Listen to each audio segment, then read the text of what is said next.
Sejam todos bem-vindos a mais um episódio pelo canal da Bucocast. Estamos em Brasília, estou recebendo mais um cirurgião bucomaxilofacial. Eu estou falando do Dr. Danilo Duarte, ele que é professor, formador de aluno, cirurgião bucomaxilofacial e aceitou o nosso convite em poder fazer um bate-papo, falar um pouquinho sobre a sua trajetória dentro da especialidade e alguns pontos bem interessantes que já fazia tempo que eu não tratava aqui nesse canal e que vai ser um prazer poder falar contigo sobre esses temas. Seja bem-vindo ao nosso podcast, Dr. Danilo. Opa, muito obrigado pelo convite. Para mim foi uma honra estar aqui presente com vocês. Quando eu recebi a mensagem no WhatsApp, eu falei assim, é agora que vai dar certo. Cara, é uma honra pra gente. Você sabe que alguns colegas, não só daqui da tua região de Brasília, mas de várias regiões do Brasil, né? Que a gente tem a honra de poder entrevistar e poder falar um pouquinho sobre a nossa especialidade. A bucomaxilo já faz algum tempo que a gente dissemina conteúdo da especialidade, mas é muito natural ainda o paciente, né? Ele não sabe exatamente quem é o bucomaxilo, o que o bucomaxilo faz. Certeza. Então a gente vai falar um pouquinho sobre isso e com certeza vai ser bem interessante esse nosso bate-papo. Me fale um pouquinho, doutor Danilo, como que você entrou na bucomaxilo, quem que te inspirou, porque uma coisa é a odontologia, outra coisa é a bucomaxilo. Com certeza. Então a gente pode falar por etapa, da odonto, depois para buco, como que foi? Então, eu vou voltar um pouquinho mais, né, dessa fase da faculdade, da bucomaxilo. Pra ser sincero, eu queria ter sido músico, né? Eu comecei tocando na igreja com uns 11 anos de idade, eu fiz aula de música, passei pela Escola de Música de Brasília. E aí, no meados ali, quando eu tinha mais ou menos 16 para 17 anos, eu tinha vontade, né, de ir para os Estados Unidos fazer música. Só que era novo, assim, os pais, as mães, o pai e a mãe, né? Assim, cresci numa família tradicional. Graças a Deus, eu, assim, quero até honrar a vida dos meus pais. Muito obrigado, pai. Muito obrigado, mãe, pela oportunidade. Se hoje eu estou aqui é porque eles investiram em mim no meu futuro. Mas não deu certo, né? Esse pensamento, esse planejamento. E aí eu tinha alguns colegas que faziam odontologia, né? Na época. Eu saí do ensino médio, eu tinha média, assim, de 16 para 17 anos. Então, eu tinha muita afinidade no meu ensino médio com biologia e química. E por que eu pensei? Cara, eu acho que odontologia é uma ideia legal e na minha família não tem ninguém da saúde. Eu fui o primeiro, assim, a destravar um pouquinho. É todo mundo da área da educação e área de segurança pública. Então, eu saí, né, assim, quebrei esse vínculo, né, esse ciclo. Esperava que você ia dar sequência, né? Isso você quebrou. Tanto que eu até cogitei também a ideia de entrar para a polícia, né, porque meu pai é policial militar. E, assim, essa parte do militarismo eu gosto bastante. Eu acho, assim, uma área muito linda, uma área de respeito, onde a gente tem a questão de hierarquia. Então, eu gosto bastante dessa área. Eu até tinha cogitado também, só que acho que Deus, ele traça os nossos caminhos, né? Quando a gente entrega os caminhos para Deus, eu sou cristão, e Deus, ele vai nos direcionando, vai conectando com pessoas, então isso é bem legal. E aí eu entrei para odontologia, e eu não conhecia a especialidade da bucomaxilo. E aí eu me lembro até hoje, foi a professora Isabel, foi no primeiro semestre da faculdade, onde estava tendo aquelas apresentações de especialidades da odontologia. Aí foi falando endodontia, ortodontia, foi falando tudo. Quando ela falou cirurgia e traumatologia bucomaxilofacial, aí o que é isso? E aí onde eu fui conhecer um pouco mais, foi apresentando, foi explicando o que é a especialidade da buco, e a partir daquele momento eu falei, é isso que eu vou fazer, é isso que eu vou traçar para minha vida, vai ser meu plano. E engraçado que muitos colegas na faculdade, né, que inclusive tem alguns memes na internet, quando a gente está no primeiro semestre da faculdade, assim, não, eu vou ser criar uma rede de clínicas odontológicas, aí passa o terceiro semestre, não, vou ser o cirurgião bucomaxilo, aí passa o quarto semestre. Cara, eu acho que eu vou me contentar mesmo, assim, é bem engraçado esse meme, mas aí a partir desse momento, né, do primeiro semestre da faculdade, eu coloquei na minha mente, eu falei assim, vai ser isso que eu vou fazer para minha vida, e ponto final. Então, passei a faculdade toda, né, já traçando, planejando, organizando, né, os meus passos em direção à cirurgia e traumatologia bucomaxilofacial. E quando eu saí da faculdade, depois de uns 2 meses de formado, eu recebi uma proposta de trabalhar na Secretaria de Saúde do Goiás. E lá, assim, eu não tinha passado em residência, nada do tipo. E eu comecei a trabalhar na Secretaria de Saúde. E aí eu fui designado para trabalhar no CEL, que é o Centro de Especialidades Odontológicas.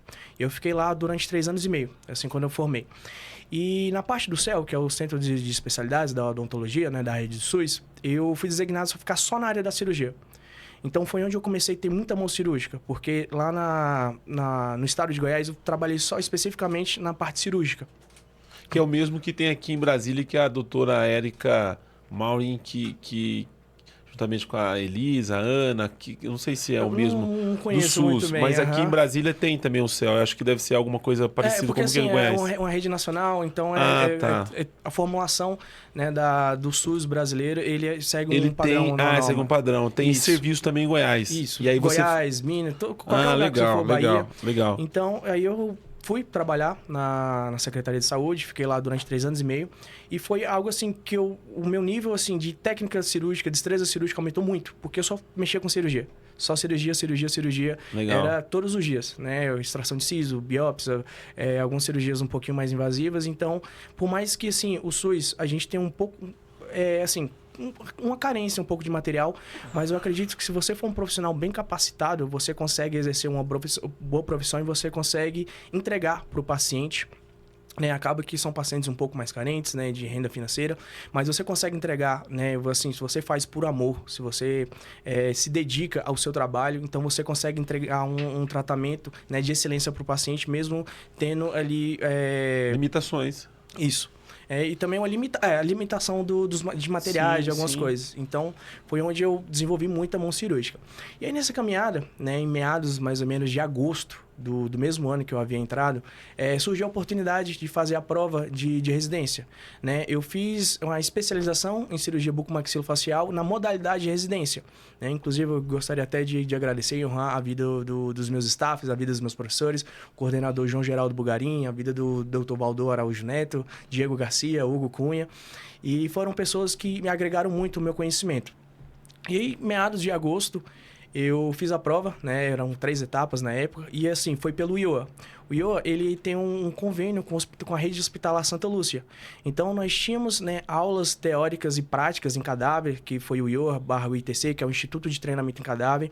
Então, a gente treinou um pouco em cadáveres, a gente teve aulas teóricas, né? E toda a parte prática, cirúrgica, de emergências, cirurgias hospitalares, cirurgias ortognáticas, a gente teve tudo na rede hospitalar Santa Lúcia. Então, hoje em Brasília, nós temos 4 Santa Lúcias. Então, a nossa residência se baseou, né, nas urgências e emergências no Hospital Santa Lúcia. Então, acabou que a especialidade, a especialização foi uma modalidade de residência, onde nós tínhamos plantões, nós passávamos a semana toda de plantão, eram divididas as equipes, eram 12 residentes, né, e, desses 12 residentes eram divididos em equipe de 3 residentes, 4 equipes de 3 residentes, onde nós ficávamos rodando na nossa semana de plantão. Então, isso fez com que eu tivesse uma curva de aprendizado muito bom. Né? Eu estava com pessoas, cirurgiões bucomaxilofaciais daqui de Brasília, referências, e a gente teve, né, essa curva de aprendizagem no tanto parte hospitalar, como parte teórica e parte prática em treinamento em cadáver também. Esse é um modelo que, quando você tem um hospital onde você consiga trabalhar a mão, né? Que o bucomaxilo normalmente precisa trabalhar essa questão, né? Mão. E você tá inserido num time que tem um volume de cirurgia ortognática, é o casamento perfeito para qualquer aluno de residência que está buscando o bucomaxilo, né? Com certeza, com certeza. Eu me lembro que na época da residência, tinha um dia que tinham 3 cirurgias ortognáticas. Era uma de manhã, outra tarde e outra à noite. E aí a semana de plantão era a semana que todo mundo tinha que se organizar e ficar só à mercê, né, da questão dos pareceres, porque o hospital, a gente tinha um combinado assim, o hospital manda o parecer pra gente e a gente tem que responder o parecer. A gente não necessariamente ficava dentro do hospital, né, mas a gente tinha que ficar de stand-by. A qualquer hora, se o hospital mandasse mensagem, ligasse, a gente tinha que descer pro hospital. Então tinha dias que a gente passava o dia no hospital, mas tinha outros dias também que era um pouco mais tranquilo, então tinha esse feeling, né, essa curva, né, dos altos e baixos, assim, que eu falo na questão de... tem dias mais tranquilos e os dias mais pesados. Sim. Mas o número de cirurgia ortognática, como você se especializou em cirurgia ortognática, não é uma realidade na grande maioria dos serviços de residência, né? É que você estava inserido em um serviço onde uma equipe que geria o serviço do hospital tem um volume muito grande. Então, eu acredito que você já sai na frente de muitas especializações ou residências que tem espalhado. Tem aluno aqui de residência que a gente já fez podcast aqui, que viu 2, 3 ortognática durante o período de residência. Porque é mais voltado para o trauma, coisas desse tipo, né? Mas a gente também, nós tivemos, né, traumas. Como, assim, só que não tanto como uma rede pública. Eu, assim, agradeço bastante toda a parte, a trajetória que eu tive, mas a diferença, assim, sobre a questão do hospital público e do hospital particular. No hospital particular, são traumas bem centralizados, onde é queda da própria altura, né? Onde o paciente, ele tropeça, cai, bate o rosto, fratura uma parte do rosto. E muitos casos também de infecções, né?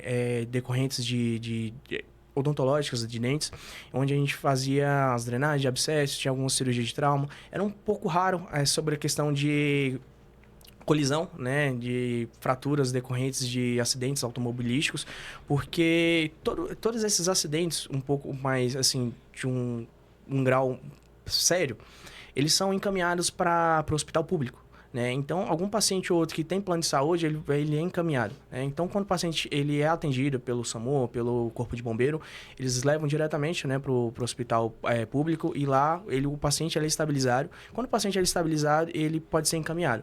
Então, é um pouco mais raro a gente pegar traumas de alta complexidade. Porque ficava no hospital de base. Isso.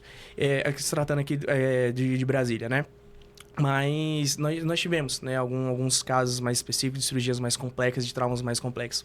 Eu me lembro, até hoje, quando eu estava no meu segundo ano de residência, teve um paciente que ele veio encaminhado de Luiz Eduardo Magalhães com PAF, né, que foi uma fratura facial decorrente de projétil de arma de fogo. Então, cara, eu fiquei... Era algo novo, sabe? Então, assim, a gente teve alguns casos bem específicos. Casos complexos, né? Isso, também. Então, isso que agregou um pouco também no nosso conhecimento. Né? Mas, assim, o foco mesmo foi a parte das cirurgias ortognáticas, que a gente teve um alto número de cirurgias, né, no decorrer de toda a residência, que foi durante 3 anos. Dentro do nosso canal aqui, a gente costuma dizer que a cirurgia ortognática é a cereja do bolo da bucomaxilo. Como que você enxerga a cirurgia ortognática dentre os tratamentos que a bucomaxilo tem dentro da especialidade? Bom, a cirurgia ortognática ela é uma cirurgia que a gente agrega na estética, mas o intuito mesmo da cirurgia ortognática, muitas pessoas imaginam e pensam que é uma cirurgia estética, mas na verdade ela é uma cirurgia funcional, onde o paciente ele tem uma discrepância facial, seja um paciente classe 2 ou classe 3, como assim? É um paciente que tem um queixo um pouco mais para frente, né, tem a maxila um pouco mais para frente ou para trás. Pacientes classe 2 são pacientes que eles têm o queixinho um pouquinho para trás, né, retraído, e eles são pacientes que eles têm, alguns pacientes têm problemas de sono, né, porque como a mandíbula é um pouco mais retraída, então as vias aéreas do paciente acabam sendo um pouquinho encurtadas. E o paciente classe 3 é o paciente que ele tem a mandíbula um pouco mais avantajada. Mas isso nós temos a questão de proporção, né, saber se é um paciente classe 2, que a referência seria a parte da maxila, a parte da mandíbula, ou um paciente classe 3, que a referência seria a parte mandibular, a parte maxilar. Você fala da cirurgia ortognática com muita propriedade, porque você vivenciou isso durante todo o seu período de residência e foi a área que você escolheu para seguir e como referência dentro da bucomaxilo também, né? Isso. Porque, assim, a cirurgia ortognática é uma cirurgia que ela transforma vidas. Ela não é simplesmente uma cirurgia funcional, mas ela também engloba a parte estética, mas ela trata vidas, né? Ela transforma vidas. E a cirurgia ortognática, ela tem vários papéis. A gente pode corrigir assimetrias faciais, a gente pode tratar problema de apneia obstrutiva do sono, a gente pode devolver a funcionalidade para o paciente. Tem alguns pacientes que eles têm a maxila um pouco hipertróficas, a maxila um pouco maior. Então, a gente consegue trabalhar toda essa parte facial. Esquelética, né? Isso, toda essa discrepância, né, nos ossos da face. Então, a gente consegue trabalhar com a cirurgia ortognática, devolvendo a função e automaticamente devolvendo um pouquinho também da estética. A parte da cirurgia ortognática, ela é um dos tratamentos que a bucomaxilo oferece, né? Além de outras patologias, enfim, outras áreas. Mas tem uma coisa que é bem interessante dentro da bucomaxilo, que muitas das vezes o paciente, quando ele vai no ortodontista e o ortodontista fala que ele precisa fazer uma cirurgia ortognática, ele não sabe nem quem faz, né? Porque o ortodontista fala assim, olha, você tem uma deformidade XYZ e só é possível corrigir através da cirurgia ortognática. O paciente fala, o que é cirurgia ortognática? Não consegue nem falar, né? O que é cirurgia ortognática. E aí fala, olha, é um procedimento da especialidade da bucomaxilo. Aí, quando fala da bucomaxilo, aí que dá aí que fica tela azul na cabeça do paciente, né? Porque a maior parte desses pacientes nunca ouviu falar no bucomaxilo. Correto, E às correto. vezes vai para um hospital, é tratado de um trauma, de uma deformidade de face, e ele sai de lá dizendo que o médico operou ele, né? Isso, O com médico, certeza. ele não sabe. Eu queria que você falasse um pouquinho como que você, quando se tornou um cirurgião, né? Obviamente, para os seus amigos de turma, todo mundo sabe que é um bucomaxilo. Sim. Mas se ainda você encontra pessoas que quando você fala, eu sou um cirurgião bucomaxilofacial, o que é isso? É normal isso, doutor? Assim, é um pouco engraçado, porque no meu dia a dia, quando eu vou me apresentar para o paciente, eu falo assim, tudo bom, eu sou o doutor Danilo, sou cirurgião bucomaxilofacial. E muitos pacientes, eles não sabem o que são, né? As pessoas, assim, muitas pessoas, elas imaginam que quem mexe com trauma de face, né, quem realiza cirurgias ortognáticas, assim, o médico, ele faz também, tem alguns médicos que fazem cirurgias ortognáticas, mas o que eu mais vejo são cirurgiões dentistas, né, especialistas em cirurgia e traumatologia bucomaxilofacial, que realizam essa parte da cirurgia ortognática. E então, quando a gente vai se apresentar, eu falo assim, eu sou o doutor Danilo, sou cirurgião bucomaxilofacial, as pessoas não têm esse conhecimento. E a gente tem que explicar, o cirurgião bucomaxilofacial, ele trata, né, as simetrias faciais, ele realiza cirurgias ortognáticas, ele realiza também, né, tratamentos, né, de traumas faciais, remoções de lesões ósseas, né, alguns granulomas, cistos ósseos, reconstruções faciais. Então, as pessoas não têm esse conhecimento. Então, o cirurgião bucomaxilofacial, ele atua em várias partes, né? Ele atua tanto na parte ambulatorial, né, que seria a clínica mesmo, ou a clínica odontológica, quanto um ambiente hospitalar. Então, é uma especialidade que a gente tem contato não só com a parte odontológica, assim, propriamente dita, né? Da parte, assim, fazer um siso mais complexo, fazer uma biópsia, que é necessária uma destreza manual melhor. Mas, assim, ele também atua, ele tem contato com outras especialidades. Por exemplo, eu trato alguns pacientes que eles têm DTM, que é a disfunção temporomandibular, que são problemas que tem, são pacientes que têm problemas na articulação, né, mandibular. E aí eu preciso conversar muito, né? Tem alguns pacientes que eles têm a DTM devido a origens psicológicas. Algum paciente um pouco mais ansioso, né? Um paciente que faz uso de alguns medicamentos, alguns antidepressivos, que acabam tensionando um pouco a musculatura, que é onde eu encaminho para o psiquiatra, encaminho para o psicólogo. Então, a gente tem que ter esse conhecimento de outras especialidades, né, da área da saúde. Não só a parte médica e a parte odontológica, mas o fisioterapeuta. Eu encaminho muitos pacientes para fisioterapia, para fazer a liberação muscular, cabeça e pescoço. E a gente tem contato com a parte da enfermagem, a parte da nutrição, a parte médica. Tem alguns pacientes que a gente precisa operar junto com a especialidade da otorrino, que, inclusive, a cirurgia ortognática, às vezes a gente opera juntamente com o médico otorrino, às vezes o cirurgião cabeça e pescoço, e em caso de trauma, a gente tem a presença também do neurocirurgião. Então, a bucomaxila, ela está presente em várias instâncias, em vários setores, né? Então, é uma especialidade, assim, bem bacana, legal, que a gente está englobado, a gente tem que ter o conhecimento dessas outras especialidades para saber encaminhar o paciente. Alguns pacientes que eles têm problemas de disfunção temporomandibular são pacientes que são necessários também fazer reposição hormonal. Então, a gente tem que ter esse conhecimento para a gente caminhar o paciente para o médico endocrinologista. E, assim, é bem interessante, né, por conta disso. Então, acaba que o paciente ele não tem o conhecimento ele não sabe o que é um cirurgião. Então, eu vejo que também alguns colegas cirurgiões dentistas, eles também não têm tanto conhecimento assim, porque acredito assim que na formação dele não teve essa apresentação de que é um cirurgião bucomaxilo, quais as suas funções, tanto que quando eu sou convidado a prestar serviço para as outras clínicas, eu vou lá, converso, assim, a gente pode fazer isso, eu apresento um plano de tratamento, para a gente dar um diagnóstico, tem um diagnóstico, apresenta um plano de tratamento e o colega dentista fala, cara, eu não sabia que o buco pode fazer isso, eu não sabia, então até mesmo do próprio dentista, que ele, por falta desse conhecimento, às vezes a gente não consegue apresentar um tratamento legal pro paciente. É normal isso, né? Você falou, eu falei da galera da odontologia, mas é verdade, ainda tem alguns colegas dentistas que não sabem exatamente as áreas de atuação do bucomaxilo.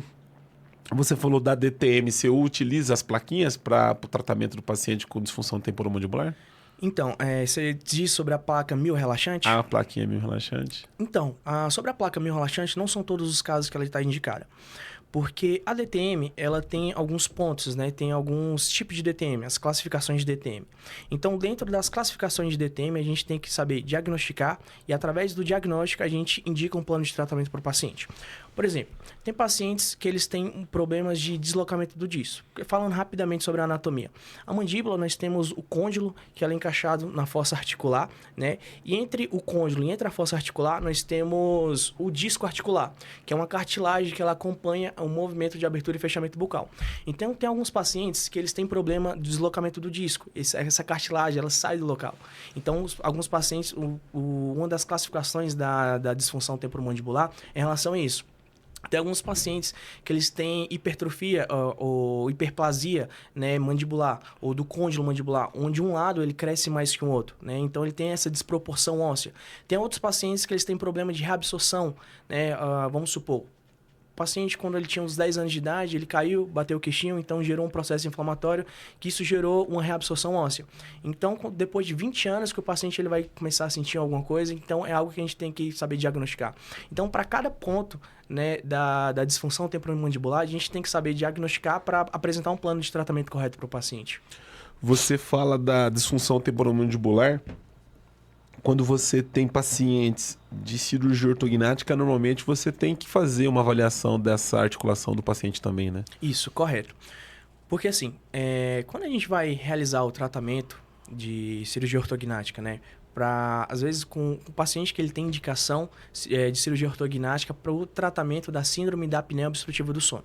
Porque os pacientes classe 2, como eu havia falado um pouquinho anteriormente, são pacientes que eles têm a mandíbula um pouco mais retraída. Isso faz com que as vias aéreas do paciente sejam um pouco menor e a passagem de ar é dificultada um pouco. Então, esses pacientes, é necessário a gente realizar uma ressonância magnética para a gente saber as posições do côndilo, porque isso influencia. Então, a gente tem que saber diagnosticar e avaliar a parte da articulação temporomandibular para esses pacientes em específico. Você falando sobre o paciente apneia obstrutiva do sono, é um paciente que hoje ele tem, muitas das vezes, a questão estética, mas ele tem a prioridade, na maioria das vezes, a função, né? Com certeza. A primeira pergunta é como que você vê a cirurgia ortognática, se ela é uma cirurgia estética ou ela é uma cirurgia funcional, ou ambos. E esse paciente que normalmente você atende, que tem problema de apneia obstrutiva do sono, ele vem pensando na estética ou ele vem 100% pensando no problema da função? Ele vem pensando no problema da função. Por quê? Quando um paciente ele é diagnosticado com a síndrome da apneia obstrutiva do sono, são pacientes que eles dormem mal, eles não têm um sono reparador. O paciente ele acorda com dor de cabeça, ele fica estressado durante o sono. Às vezes ele para, tem alguns relatos de alguns pacientes que eu tratei e estou tratando também, que eles param para assistir um filme, eles não conseguem, eles dormem durante o filme. Eles param para ler um livro, não conseguem ler um livro. Eles tentam estudar, só que eles não conseguem estudar porque são pacientes muito hiperativos. Por que disso? Quando as vias aéreas são diminuídas, a passagem do ar é diminuída. Isso faz com que o paciente tenha um processo de dessaturação. Quando o paciente tem um processo de dessaturação, os níveis de oxigênio no sangue do paciente, eles diminuem um pouco, fazendo com que o paciente ele tenha uma dificuldade, né, nessa questão de oxigenação. Isso aumenta os riscos de problemas cardíacos, né, problemas cardiovasculares, e tem todos esses fatores. E às vezes o próprio paciente ele não sabe disso. Isso também é avaliado na avaliação odontológica, que a gente consegue avaliar, a gente faz algumas perguntas específicas para o paciente. E primeiramente a gente trata nessa parte, e assim, quando o paciente ele dorme, ele tem a obstrução das vias aéreas. Então, a síndrome da apneia obstrutiva do sono, a SAOS, ela é uma síndrome onde o paciente dorme, as vias aéreas do paciente elas se fecham durante a noite, e isso sem o paciente perceber, é algo assim involuntário. E a gente tem alguns níveis, né, a polissonografia é um exame padrão ouro para a gente identificar isso. Então, a gente tem alguns níveis de apneia e hipopneia por noite, ou seja, o paciente ele para de respirar. Quantas vezes o paciente ele para de respirar por hora? né? Ou seja, de 0 a 5 é considerado um paciente saudável. De 5 a 15 é considerado um paciente que tem apneia leve. De 15 a 30 é considerado um paciente que tem uma apneia moderada. E acima de 30 o paciente tem uma apneia grave. Então, esses níveis de quantas vezes o paciente teve obstrução das vias aéreas por noite, a gente consegue definir pelo exame da polissonografia. Mas, voltando, o paciente ele procura mesmo ter qualidade de vida. Mas automaticamente, assim, a gente devolve estética, porque é um paciente que ele tem um queixinho um pouco para trás, né? E quando a gente avança automaticamente a mandíbula e a musculatura. Então, a gente também avança a parte óssea, fazendo com que o paciente ele tenha uma estética legal também. Então, ele procura mais a parte funcional, mas ele ganha também a parte da estética. E às vezes esses pacientes, eles vêm com um combo, né, doutor? Porque o paciente tem problema de apneia, aí o paciente é um classe 2, às vezes aconteceu já, vem um assimétrico, vem já o combo perfeito. Já.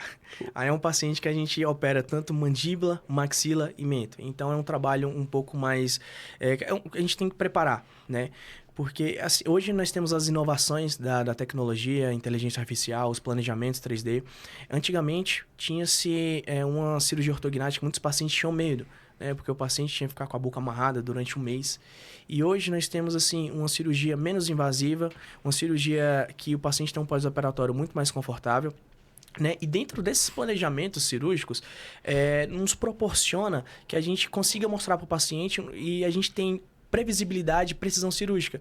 Uma cirurgia ortognática que antigamente durava em média de 6 horas, hoje a gente consegue operar em 2, 3 horas. Né? Tem alguns cirurgiões que operam a ortognática minimamente invasiva que eles conseguem operar em 1h30. Né? Então, são cirurgias assim, menos invasivas que o paciente tem um pós-operatório muito mais confortável.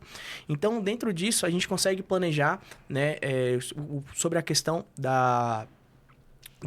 quando o paciente ele tem apneia e tem assimetria facial, tudo num planejamento, né? Num planejamento digital, onde a gente consegue até prever também o quanto que a gente vai avançar e quanto que as vias aéreas do paciente elas vão se abrir.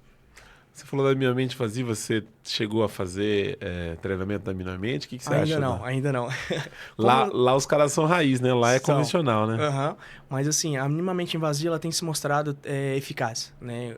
Onde a gente faz uma incisão um pouco menor, onde a cirurgia ela acaba sendo um pouco mais rápida. E assim, automaticamente, quando a cirurgia ela é mais rápida, consequentemente o pós-operatório do paciente é melhor, né? Porque quanto maior o tempo cirúrgico, o paciente ele vai ter um pós-operatório um pouco mais difícil. Então, quando a gente realiza uma cirurgia ortognática minimamente invasiva, quando a gente consegue ser mais preciso e mais objetivo na cirurgia, melhor vai ser o pós do paciente. Você tem olhado para as cirurgias estéticas da face? Como que você tem visto a questão das cirurgias cosméticas de face para bucomaxilo? Então, eu acredito que as cirurgias faciais, né, assim, se tratando mais da parte estética, são cirurgias assim que o cirurgião bucomaxilo ele tem capacidade de estar realizando, ele tem destreza manual, porque automaticamente quando a gente vai realizar uma cirurgia de trauma, às vezes a gente tem que fazer acessos extraorais, ou seja, a gente às vezes precisa incisar o rosto do paciente, ou seja, a gente tem essa destreza manual, a gente tem um conhecimento anatômico e técnico cirúrgico. Então, eu acredito que o cirurgião bucomaxilofacial ele tem essa capacidade e tem destreza manual para realizar cirurgias faciais, né? Assim, puramente estéticas. A gente falava sobre o paciente com apneia obstrutiva do sono, e associado à questão da estética também, né? Porque o paciente ele quer passar por um procedimento ou ele quer voltar com a estética igual ou melhor. Pior não, né? O paciente sempre está buscando, principalmente o paciente de cirurgia ortognática. Quando você faz a cirurgia ortognática desses pacientes com apneia obstrutiva do sono, quais são os benefícios que esse paciente relata normalmente após a cirurgia? Um dos principais relatos é sobre o paciente utiliza essa frase: doutor, parece que eu estou engasgando de tanto ar. Respiração. A respiração melhora 100%. Isso já no pós-cirúrgico. Só que, assim, um pós-cirúrgico imediato. O paciente ainda está no pós-cirúrgico imediato, está edemaciado, está com edema. Só que o paciente, de imediato, ele já vê essa questão, essa diferença da respiração. E o paciente fala: doutor, está entrando tanto ar aqui, parece que eu estou engasgando de tanto ar. Então, tem-se, né, essa parte, assim, de imediato, e automaticamente, como eu havia falado anteriormente também, são pacientes os queixinhos para trás, a gente faz o avanço, a gente ganha a parte simétrica facial. É um paciente que ele tem já uma proporção facial, tanto a gente olhando o paciente de lado, quanto a gente olhando o paciente de frente, a gente já consegue ver já de imediato a parte estética também. Já no pós-cirúrgico, a gente costuma bastante, né, fazer uma foto do antes e depois com pacientes classe 2, que é retrusão mandibular, com essa parte, né? O avanço a gente já consegue ver na hora. Ainda mais na parte da mentoplastia, onde na parte cirúrgica a gente tenta refinar um pouco mais, né, o avanço do mento, o avanço do queixo. A gente tenta refinar um pouco mais justamente para a gente devolver e entregar um pouco dessa parte estética. Falando, doutor Danilo, sobre o paciente classe 3, porque na cirurgia ortognática, o paciente classe 2, ele pode ter problemas apneia obstrutiva do sono. Mas tem o paciente classe 3 que ele pode ter também, né? Porque ele tem um avanço de mandíbula e tem um recuo de maxila. E o recuo pode também ter o problema, né, com a apneia, com relação, né, à obstrução das vias aéreas. Eu queria que você falasse desse paciente classe 3, quais são as queixas desse paciente e que normalmente a cirurgia ortognática também corrige esse perfil. Bom, o paciente classe 3... ele é um paciente que ele tem a projeção, né? Uma proeminência maior da mandíbula, ou seja, o queixinho dele, a mandíbula dele é um pouco mais para frente e a maxila dele é um pouco mais para trás. Como ele tem um avanço já de mandíbula, então a parte das vias aéreas musculares da parte mandibular já são desobstruídas. Só que o paciente também ele pode ter a maxila ela pode ser recuada, ele pode ter um problema de respiração em relação à maxila. E é muito comum a gente observar alguns pontos. Pacientes classe 3, eles têm a mandíbula um pouquinho para frente, a maxila para trás. Ou seja, ele já tem uma mordida cruzada antero-posterior. O paciente, a gente pode observar também que ele tem essa região do malar, essa região do terço médio facial um pouquinho afundada. Então, é um paciente que a gente consegue observar que ele tem como a sensação de estar com o rosto cansado, sempre ficar cansado, né? Então a gente não consegue observar essas partes. Envelhecimento, né? Isso. E a sensação também do cansaço. Então hoje eu estou em tratamento com um paciente que ele é um paciente classe 3, só que ele tem problema de apneia obstrutiva do sono em relação à maxila, que a maxila dele é retraída e ele tem um avanço de mandíbula. Só que nesse tipo de caso a gente tem que observar bastante alguns pontos. A gente tem que retruir um pouquinho a mandíbula, só que de uma forma com que a gente não faça uma obstrução das vias aéreas. E fazer um avanço também da parte da maxila sendo congruente e sendo uniforme na questão para a gente devolver a função estética do paciente. Você tendo esses pacientes, principalmente com relação de grandes avanços, né? Quando fala sobre apneia obstrutiva do sono, quando você fez a sua residência, você já começou nos planejamento digital, virtual da cirurgia ortognática. Você não chegou a pegar nada de articulador, não, né? Não, mas já pegou a parte sofisticada. Você pegou a parte boa da bucomaxila, né?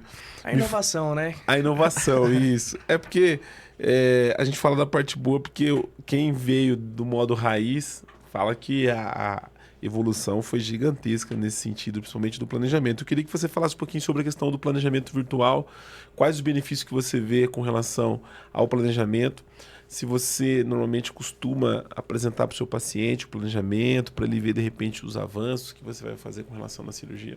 Bom, hoje as vantagens do planejamento cirúrgico virtual é porque a gente consegue fazer uma simulação 2D e também 3D, dependendo do tipo de software que a gente utiliza. E aí o paciente ele consegue visualizar o que vai ser realizado nele. A gente consegue ter uma precisão e uma previsibilidade cirúrgica melhor. Porque nesse planejamento a gente consegue ver quantos milímetros a gente consegue avançar, a gente consegue retruir, a gente consegue intruir. Então a gente consegue ver tudo isso e a gente consegue apresentar para o paciente. A gente mostra, o seu caso vai ser esse, a gente vai conseguir, por exemplo, avançar 3 milímetros na mandíbula, a gente vai recuar, 2 milímetros na maxila. E a gente consegue ver também o perfil facial do paciente, onde a gente consegue fazer uma simulação de como vai ficar o rosto do paciente, né, no pós-cirúrgico. A gente tem uma previsibilidade, mais ou menos. Então, o paciente ele fica interessado e ele fica ciente, ele fica informado, né? Ele fica... É uma explicação... Ele está transparente para o paciente. Ele consegue saber o que vai ser realizado.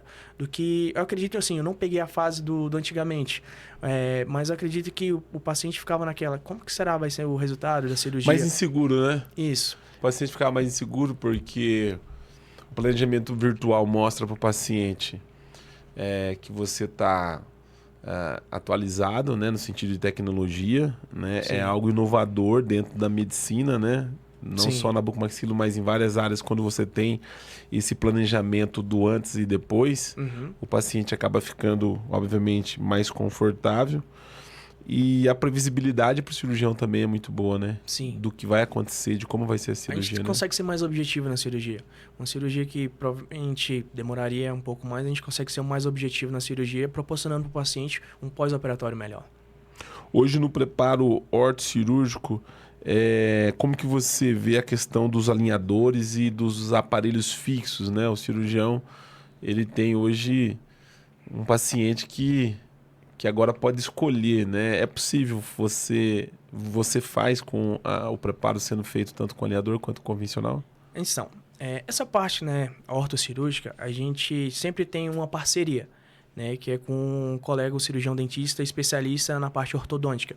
Então, sempre é um trabalho em conjunto, né, onde a gente vai caminhar junto, onde o cirurgião bucomaxilofacial encaminha o paciente para o ortodontista e o ortodontista faz o preparo ortodôntico específico para a cirurgia ortognática, porque um paciente que ele vai ser submetido à cirurgia ortognática, o tratamento ortodôntico dele vai ser um. O paciente que ele não vai ser submetido à cirurgia ortognática, o tratamento dele vai ser outro. E se tratando desses alinhadores, eu sou um pouco raiz, eu aprendi um pouco raiz nessa parte. Eu não acredito que os alinhadores eles consigam tratar um paciente. Assim, tem casos bem específicos que podem ser tratados, mas na maioria dos casos que eu já percebi, onde a gente precisa fazer grandes avanços, a gente precisa fazer movimentações dentárias, eu não acredito que os alinhadores eles têm eficácia, né, nessa parte aí do tratamento ortocirúrgico. Eu acredito mais, assim, a moda antiga. Tem coisas que a gente tem que ser old school. Na verdade, o planejamento hoje feito com alinhador, ele tem algumas limitações, né? Isso, correto. E aí você acaba ficando um pouco limitado com relação ao resultado, às vezes, da cirurgia, né? Como você falou aí dos grandes avanços, a maioria dos amigos que operam também propõem um tratamento híbrido, esses caras mais raiz, né? Você usa o alinhador, chegou até um certo ponto, aí você coloca o aparelho convencional, mas é aquilo que você falou, é uma questão da sinergia que você tenha com o ortodontista, até para você preparar o caso da maneira correta, né? Correto, é isso mesmo. Essa área sua da mentoria, essa parte que você vem trabalhando na parte acadêmica, veio de quem? Da família, assim? Para quem que você... Então, Ou é uma coisa sua? A minha mãe, ela é professora. Ah, tua mãe é professora. E aí, eu sempre acompanhei ela a vida toda, mas essa parte, assim, de ter esse desejo de dar aula, acompanhar pessoas, compartilhar conhecimentos, foram de duas pessoas. Foi do nosso coordenador, o meu coordenador da residência, o João Geraldo Bugarim, e de um professor que foi meu orientador de TCC da residência, que foi o Gustavo Mexica, o Dr. Gustavo Mexica. E uma coisa que eu observei, assim, eu sempre gostava de acompanhar eles, né, em algumas... ser monitor de cirurgia na faculdade, eu gostava de pegar algumas monitorias. Na residência também, em alguns cursos de cirurgia oral menor, eu gostava de pegar essa parte de mentoria. Só que algo que me chamou muita atenção foi uma frase do Gustavo Mexica, que ele falou que... Do João Geraldo também, que ele falou que a gente precisa compartilhar conhecimento. Quando a gente compartilha conhecimento, a gente agrega na vida das pessoas. Então, isso mexeu muito comigo. E eu falei assim, cara, eu preciso compartilhar esse conhecimento com as pessoas. Eu preciso somar na vida das pessoas, fazer a diferença. Porque a partir desse momento, quando eles falaram isso pra mim, me acompanharam, né? Quando eu tinha dúvidas, eles me ensinavam, eles me instruíam. Então, eles fizeram uma diferença, né? Profissional. E eu falei assim, cara, eu gostaria de ser como essas pessoas. Porque eles fazem a diferença na vida dos alunos. E eu acredito que mais, assim, que dinheiro é a gente ser reconhecido pelas pessoas no sentido, no âmbito de fazer a diferença positivamente na vida de uma pessoa. De lá na frente, um colega lembrar assim, o doutor Danilo, ele me ajudou lá atrás, ele me ensinou isso. Cara, ele somou comigo nisso, ele me ajudou quando eu precisei. Então, não tem preço, né? Eu acho que esse reconhecimento, assim, eu acho que é gratificante, sabe? Para mim, particularmente, assim, é gratificante. Você vê alguém conseguir algo, desenvolver uma técnica, ter uma evolução, ter um crescimento pessoal ou profissional através de um conselho, através de uma conversa, sabe? Então, isso para mim é gratificante. Então, a partir disso, surgiu essa vontade de querer compartilhar, de querer somar com as pessoas. Que é muito importante na construção da carreira. Não sua, mas também do aluno, né? Do mentorado, porque sempre que você está ensinando, você está aprendendo também. Com certeza. Aqui eu estou gravando podcast já faz alguns anos e sempre eu aprendo alguma coisa. Às vezes o cirurgião vem falar de um tema que eu já falei dezenas de vezes, mas cada cirurgião tem uma forma de operar, cada cirurgião tem uma forma de propor o tratamento e a gente acaba aprendendo sempre um pouco com cada um. Né? Enfim. Sim. E uma ressalva também. É bem legal, porque sempre tem alguns alunos de graduação em odontologia que eles sempre nos acompanham, às vezes fazem estágio. E é muito legal a gente conversar com esses alunos e apresentar, né, o certo. Assim, a gente fala de um tratamento ideal e o padrão ouro. Assim, cara, esse aqui é o certo da odontologia. Né? E tem muitos alunos também que hoje de antigamente que já estão formados, que já têm clínicas próprias, que me convidam assim, doutor, você consegue vir aqui na minha clínica hoje, a gente opera junto, e sempre eu gosto de ensinar, né, e estar acompanhando esses colegas. Você tem a lei da cirurgia ortognática, alguns pacientes que você atende com disfunção temporomandibular. São pacientes totalmente diferentes, né? Porque a cirurgia ortognática é um paciente que ele chega normalmente sem dor, mas ele tem uma queixa estética, né? Ele tem uma queixa funcional. Às vezes, quando existe alguma dor, é muito raro do paciente ortognática, a menos que esteja associado a algum tipo de disfunção. Porém, um paciente de dor, de disfunção temporomandibular, é um paciente que normalmente ele tem dor, né? É um paciente que está associado a algum incômodo, né? Enfim, eu queria que você falasse desse perfil de paciente, né? Que muitas das vezes o cirurgião acaba sendo um psicólogo desse paciente que tem problema de DTM, né? Com certeza. Eu falo muito, assim, quando as meninas vão agendar pacientes para avaliação de disfunção temporomandibular, de DTM, que é uma avaliação de, no mínimo, umas 2 horas. Você vai sentar com o paciente, você vai, né, saber todo o histórico do paciente. E o engraçado também, como nós estávamos falando de outras especialidades, que a maioria das vezes esses pacientes eles procuram primeiro o otorrino. E aí é onde a gente... Ou às vezes não sabe nem onde procurar, né, quando tá com dor, né? São pacientes que eles têm dor na região auricular, aqui próximo ao ouvido. E esses pacientes eles têm alguns estalos, têm sensação de zumbido, têm dor, então eles procuram primeiramente o otorrino. O otorrino faz as devidas avaliações, faz as consultas, e o próprio otorrino fala, você tem que procurar um cirurgião bucomaxilo, porque esse caso já é da articulação. Não tem nada a ver com a parte auricular, a parte do ouvido. E aí acaba que os cirurgiões otorrinos, eles nos encaminham esses pacientes. E tem um detalhe aí, antes de você finalizar. O paciente, ele vai no otorrino e ele tem certeza que o otorrino vai tratar ele. Com e certeza. aí, o que acontece? O otorrino fala, não sou eu que trato. Ou seja, esse paciente ele já chega frustrado lá com você, porque ele não queria estar lá, ele queria ter já encontrado a solução no primeiro profissional, né? Com certeza. E às vezes esse paciente ele fica pingando de lá para cá. É um paciente que você tem que ter uma atenção maior, né, doutor? É um casamento, né? Esses pacientes que tanto quanto cirurgias ortognáticas, como tratamento da disfunção temporomandibular, são pacientes que a gente faz um acompanhamento a longo prazo, né? A gente acompanha o pré-operatório, as pré-consultas, o pré-tratamento, como o trans-tratamento, o transoperatório, quanto o pós, né? Então, são pacientes que a gente vai acompanhando a longo prazo. Porque a parte da disfunção temporomandibular, quando às vezes se trata de reabsorções ósseas, a gente tem que acompanhar se está tendo evolução, realiza ressonância magnética, realiza uma tomografia para a gente ver se está tendo evolução, se está evoluindo bem, se está evoluindo negativamente. E assim... Tem essa linha dos 2 pacientes. O paciente que ele tem dor e o paciente que não tem dor. O paciente que ele tem dor é algo imediato. Ele fala assim, doutor, só quero que resolva a minha dor. Então, primeiramente, a gente tem que fazer os diagnósticos, só que às vezes demora. A gente avaliar exames, solicitar ressonância magnética, tomografia. Só que, primeiramente, a gente vai medicar o paciente, a gente vai, né, resolver ali o quadro álgico, o quadro de dor do paciente na hora. Só que a gente vai fazendo acompanhamento. Já o paciente que não tem dor, é um paciente que às vezes, né, se tratando da DTM, é um paciente que tem um estalo. Ele abre a boca e fecha e fala, doutor, minha boca estala. Eu tenho, às vezes, sensação de zumbido e toda vez que eu não abro e fecho a boca, ele estrala. Então, a gente tem esses os dois pacientes. São pacientes diferentes. O paciente que tem dor e o paciente que não tem.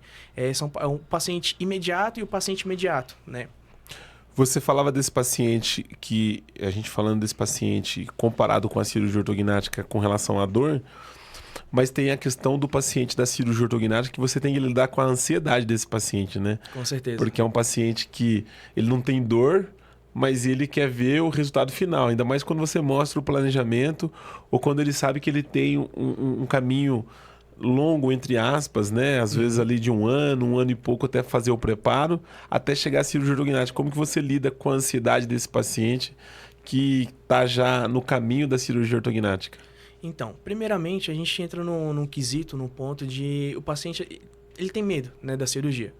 Porque, infelizmente, a gente tem, né, o TikTok, nós temos o Instagram, o Facebook, Rede social. as redes sociais em si, que eles mistificam muito a questão da cirurgia.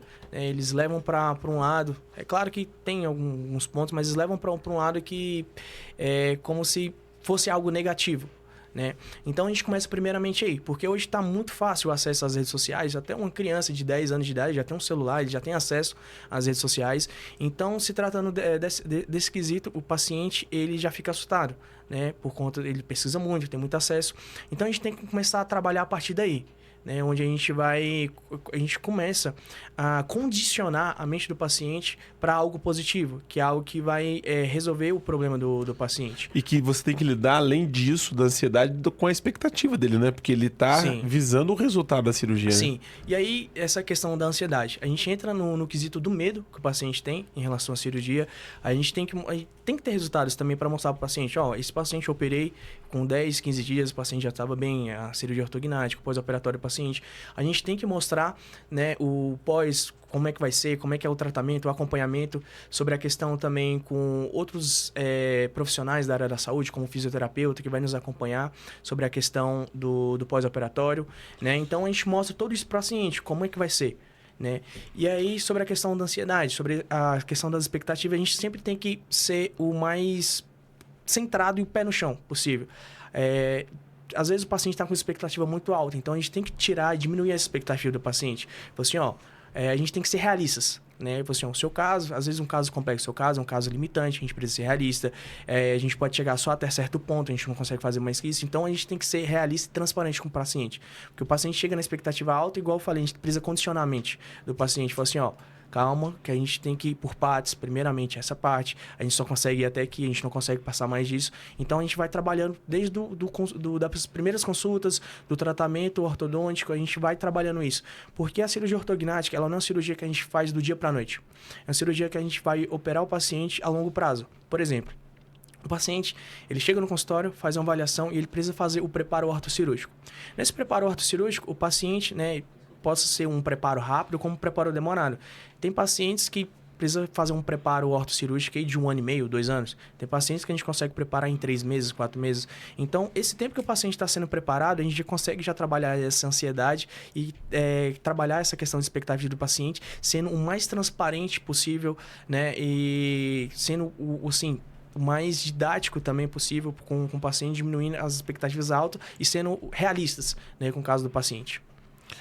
Nós falávamos do paciente classe 2, do paciente classe 3, né? E paciente que tem problemas com a apneia obstrutiva do sono. Eu queria que você falasse um pouquinho do paciente que tem sorriso gengival, né? É um paciente, eu pelo menos quando eu vejo os casos de antes e depois, o paciente de sorriso gengival, é muito bonito os casos de antes e depois, né? Que você vê aquele excesso vertical de maxila e depois você vê o sorriso assim, tudo alinhadinho. Quais são as queixas desse paciente? O que normalmente ele se queixa, né? E procura cirurgia ortognática? Bom, primeiramente a gente tem que avaliar 2 pontos. Se aquele excesso de sorriso gengival, né? O excesso vertical de maxila, a gente tem que avaliar se é um fator ósseo ou somente uma hiperplasia de gengiva. Porque às vezes o paciente ele tem a gengiva que cresce muito e a gente precisa só realizar uma cirurgia que é a gengivoplastia, que já resolve o caso do paciente.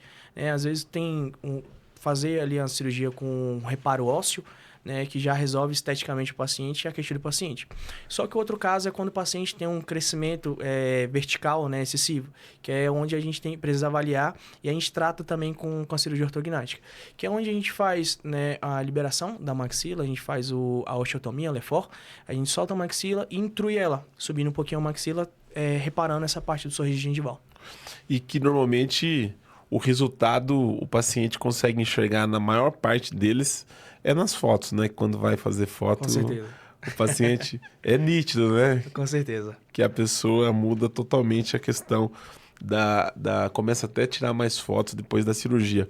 E o paciente assimétrico, que é o que todo mundo passa por aqui, fala da complexidade de você conseguir alinhar essa simetria, né? Você confirma isso também? Confirmo. Inclusive, eu operei um paciente tem mais ou menos umas 2 semanas, que ele tinha um rosto totalmente assimétrico, né? Onde a gente precisou fazer um avanço juntamente com um giro, né? Sentido horário, tá? Porque, assim, esses pacientes são um pouco mais complexos porque a gente trabalha diretamente com a questão da ATM, da articulação, e são pacientes que eles já estão compensados, né? Automaticamente, no decorrer da vida, a gente vai compensando toda a parte da articulação. Então, se tratando especificamente dessa cirurgia que eu realizei juntamente com o Dr. Michel Braga e o Dr. Tiago, foi uma cirurgia um pouco complexa, onde a gente precisou fazer o avanço, maxilomandibulamento, só que girando também. O paciente ele tinha um desvio de linha média para a direita. Ou seja, vamos supor que um paciente normal ele tem a linha média centralizada. Mas o paciente ele tinha um desvio de 4 milímetros para a direita. Caraca. Então foi uma cirurgia onde a gente precisou avançar o lado direito e intruir o lado esquerdo. Então foi uma cirurgia um pouco complexa tratando dessa parte da simetria. Falando no contexto geral da cirurgia ortognática, o que você pode pontuar dos benefícios que a cirurgia ortognática promove para os pacientes? Bom, a cirurgia ortognática, ela engloba, né, tanto a parte funcional quanto a parte estética. E se tratando em alguns casos específicos, como nós havíamos falado, sobre a questão da apneia do sono, né? Então, é uma cirurgia que ela pode devolver a função mastigatória para o paciente, ela pode devolver a estética para o paciente, ela pode devolver qualidade de vida para o paciente, ela transforma vidas, né? Devolvendo função, a parte até mesmo da oclusão. Alguns pacientes que eles têm mordida cruzada, a gente consegue devolver uma oclusão legal para o paciente, e é isso até impedindo, se tratando agora, falando um pouco da parte protética da odontologia, né? Fratura dentária, às vezes o paciente faz uma faceta, uma lente de contato, que quebra, porque justamente o paciente está descompensado na parte da oclusão dele. Então, a cirurgia ortognática ela vai devolver essa parte de função para o paciente conseguir se alimentar bem, conseguir morder bem a parte do abertura e fechamento bucal, vai devolver qualidade de vida se tratando de pacientes que eles têm apneia do sono, fazendo um avanço, e automaticamente o paciente já ganha a parte estética. E em alguns casos específicos, a gente gosta muito de operar com os médicos otorrino, porque a gente já faz a cirurgia ortognática, às vezes a gente já corrige desvio de septo e também o otorrino já realiza uma rinoplastia, né? Então a gente já consegue trabalhar toda essa parte e o paciente sai feliz da vida. Sai outra pessoa, né? Com certeza. Uma cirurgia ortognática com uma rinoplastia, é perigoso precisar trocar de RG, de identidade. Eu acho que o Face ID do celular já vai precisar ser trocado. Meu caro, um prazer imenso receber você aqui. Antes de finalizar, a gente vai falar um pouquinho do pós-operatório da cirurgia ortognática, que nós falamos bastante sobre, né, o preparo, enfim, o transoperatório, as indicações da cirurgia ortognática. Toda vez que eu gravo um podcast aqui, se a pessoa tem no DNA dela a área acadêmica, né, de formador de aluno, o negócio discorre assim e vai que vai, mas muito bom. Eu queria que você falasse um pouquinho do pós-operatório antes da gente encerrar o nosso podcast, como que você tem conduzido os pós-operatório hoje, em vista do passado, né? Hoje é mais tranquilo o pós-operatório e é uma preocupação do paciente também, né, com relação ao pós-operatório. Com certeza. Bom, o pós-operatório da cirurgia ortognática tem sido hoje muito mais confortável, Porque hoje nós temos ferramentas que proporcionam uma qualidade, um conforto melhor para o paciente. Assim, como toda cirurgia, também na extração de siso, a primeira semana, os primeiros 7 dias são os mais chatinhos. Mas hoje nós temos, né, o laser terapia. O laser, o propriamente dito, ele é um laser que ele estimula o processo, ele acelera o processo de cicatrização, diminuindo o processo inflamatório, auxilia muito na questão do pós-operatório do paciente, proporcionando esse conforto. Nós temos a ozonioterapia também, que proporciona para a gente a qualidade de vida. E sem falar também de alguns outros colegas, né, da área da saúde, como a fisioterapia, que auxilia, né, na questão do paciente. Hoje a gente consegue trabalhar também com a parte da nutrição, trabalhar uma alimentação com uma dieta específica para o paciente pós-operatório. Então, todos esses fatores, né, na fisioterapia, os medicamentos, laser terapia, a parte da nutrição, a fisioterapia, tudo isso a gente consegue entregar e proporcionar para o paciente um conforto melhor, né, do pós-operatório. Todos os seus pacientes que faz a cirurgia ortognática, você indica a fisioterapia? Indico. Ajuda bastante, né? Ajuda bastante. Porque vai proporcionar, né, movimentações ali, tanto a liberação muscular, tensões musculares, porque alguns pacientes eles têm dificuldade, a maioria dos pacientes operados de cirurgias ortognáticas, eles têm uma dificuldade de abertura e fechamento bucal. Então o fisioterapeuta ele vai entrar e tem um papel aí de poder proporcionar para o paciente esse conforto, né, da parte muscular, aliviando um pouco da tensão, da musculatura para o paciente. A fisioterapia, ela meio que... Tem um colega ortodontista que ele fala assim, que a fisioterapia, ela conserta o atropelo do bucomaxilo. Não só do bucomaxilo, mas assim, de todo pós-cirúrgico. Vamos supor que um paciente politraumatizado, Sim. que ele sofre algum trauma, entra a parte da ortopedia, ou precisa realizar alguma cirurgia. O fisioterapeuta ele tem aquele papel ali de poder proporcionar para o paciente, né, uma recuperação mais rápida, né, trabalhando a parte funcional daquela estrutura que foi mexida, que foi trabalhada, que foi operada. Então, eu acredito muito, né, que a gente não pode ser, né, orgulhoso ao ponto de que pensar que a gente consegue fazer tudo sozinho. Então, quando a gente trabalha em união, em conjunto, a gente consegue ser mais eficiente, né? A famosa frase clichê, a união faz a força. Então, quando a gente tem essa ciência, essa sabedoria de que a gente consegue trabalhar com outros colegas, o fisioterapeuta, o nutricionista, a parte do médico, o psicólogo, né? Que o psicólogo também tem um papel muito importante de trabalhar essa questão da ansiedade com o paciente, porque às vezes o paciente ele também tem uma mudança facial. Né? Às vezes a parte estética do paciente muda, o paciente às vezes ele não se reconhece. Então, onde entra também o papel do psicólogo. Então, quando a gente tem esse conhecimento de trabalhar em conjunto, a gente consegue ser eficiente no nosso trabalho, proporcionar conforto para o paciente e aquilo que a gente planeja, a gente consegue entregar. Que a bucomaxilo na cirurgia ortognática é um tratamento multidisciplinar, né? Com certeza. São várias áreas aí, são vários braços. Na odontologia hoje, impossível você fazer algum tratamento carreira solo, né, que você faça sozinho, mas a bucomaxilo ela envolve diversas áreas, né, que é importante no tratamento do paciente. Você falou de ozonioterapia. A ozonioterapia começou na medicina, chegou na odontologia e poucos colegas citam e usam a ozonioterapia na recuperação, e você consegue usar ela antes também, né? No Sim, pré e no pós. É muito bom. Justamente Tem um para colega... minimizar os danos teciduais, né, do paciente. Às vezes, quando o paciente ele é submetido à cirurgia ortognática, eles têm um processo de parestesia, né? Porque é engraçado, porque esse termo, até mesmo, vai extrair um siso, alguns colegas, né, falam para o paciente, você vai ficar com o rosto torto, né? O paciente tem aquele pensamento, vou extrair um siso, vou ficar com o rosto torto, meu rosto vai paralisar. Então, a gente diferenciar isso para o paciente, o que é a parestesia, o que é a paralisia, e a gente diminuir esses danos, né, da parestesia, que é a perda temporária, né, dos sentidos, às vezes a língua, às vezes o lábio, às vezes a bochecha, que ele fica ali dormente durante algum tempo. Alguns pacientes, né, a literatura fala que pode ser durante alguns dias ou durante alguns meses. Então, a gente consegue minimizar esses danos teciduais. É que o pós-operatório é algo que o paciente fica preocupado, né? Vai passar pela cirurgia e no pós-operatório ele, obviamente, fica contando os dias de como vai, né, retornar às suas funções, enfim. E é muito importante. Dr. Danilo Duarte, eu queria que você fizesse suas considerações finais.